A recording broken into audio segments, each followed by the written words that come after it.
हजारों लाखों छात्रों से जुड़ी हुई है, उनके भविष्य से भी जुड़ी हुई है। वह है सीबीएसई की 12वीं और 10वीं की परीक्षाओं को लेकर।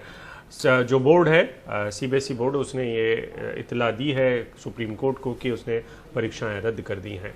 1 से 15 जुलाई के बीच में जो उन्होंने नियमित तौर पर कर रखा था, शेड्यूल कर रखा था, वो परीक्षाएं रद्द की गई हैं।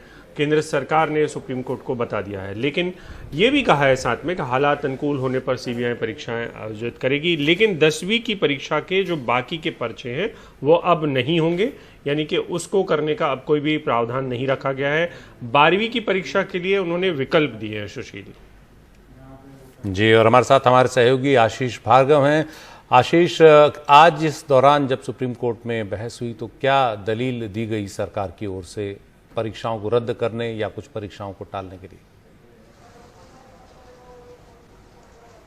जी सुशील, देखिए टाइम दिया था 2 दिन का केंद्र सरकार और सीबीएसई को आकर जवाब देने के लिए कि वो क्या परीक्षा टाल रहा है या उसकी क्या नीति है। तो आज केंद्र सरकार और सीबीएसई की तरफ से सीधे सीधे सॉलिसिटर जनरल तुषार मेहता ने कहा कि वो परीक्षाएं रद्द कर रहे हैं। 1 जुलाई से जो 15 जुलाई के बीच परीक्षा होनी थी वो रद्द कर रहे हैं, क्योंकि दिल्ली, महाराष्ट्र और तमिलनाडु ने मना कर दिया है कि वो परीक्षा नहीं करा पाएंगे।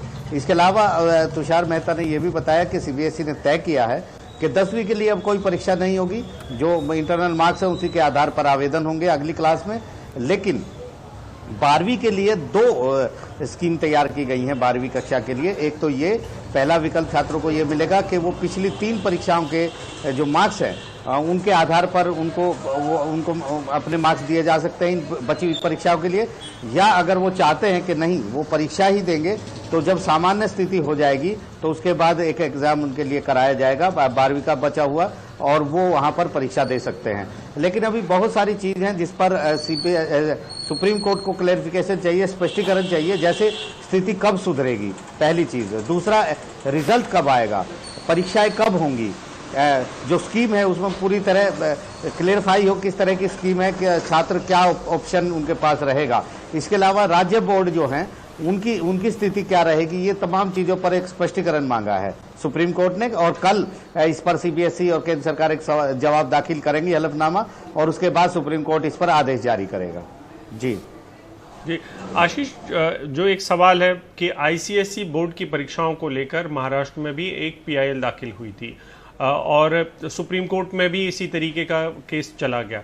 तो जो अलग अलग राज्य हैं वहां पे अभिभावक परेशान होकर अलग अलग तरीके से, क्योंकि राज्यों की स्थितियां भी अलग अलग हैं, तो अपने अपने हिसाब से लोग पीआईएल दाखिल भी कर रहे हैं और राज्यों की भी विषम परिस्थितियां हैं।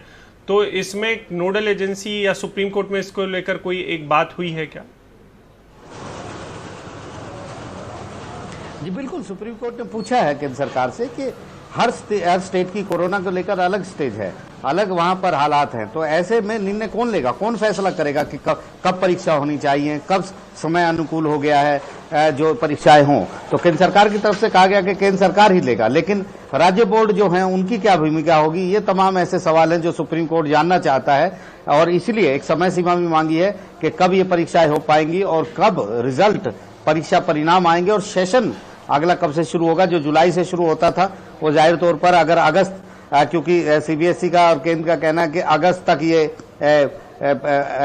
एग्जाम होंगे और उसके बाद परिणाम आएगा, तो इसका मतलब सितंबर में कहीं जाकर ये सेशन नया शुरू होगा। तो ये तमाम चीजें, हर राज्य की स्थिति, कब ये परिणाम आएगा, किस तरह एग्जाम होंगे, छात्रों को किस तरह फायदा मिलेगा, छात्र क्या विकल्प ले सकते हैं, राज्य बोर्ड के हालात क्या होंगे, उनकी स्थिति क्या होगी, इन तमाम चीजों पर एक विस्तृत हलफनामा मांगा है सुप्रीम कोर्ट ने। कल उसके आधार पर ही सुप्रीम कोर्ट को आदेश जारी करेगा। तो निश्चित तौर पर सुप्रीम कोर्ट के ज़हन में ये सारी चीजें हैं और उसी आधार पर उसने ये सवाल केंद्र सरकार पर उठाए हैं। जी शुक्रिया।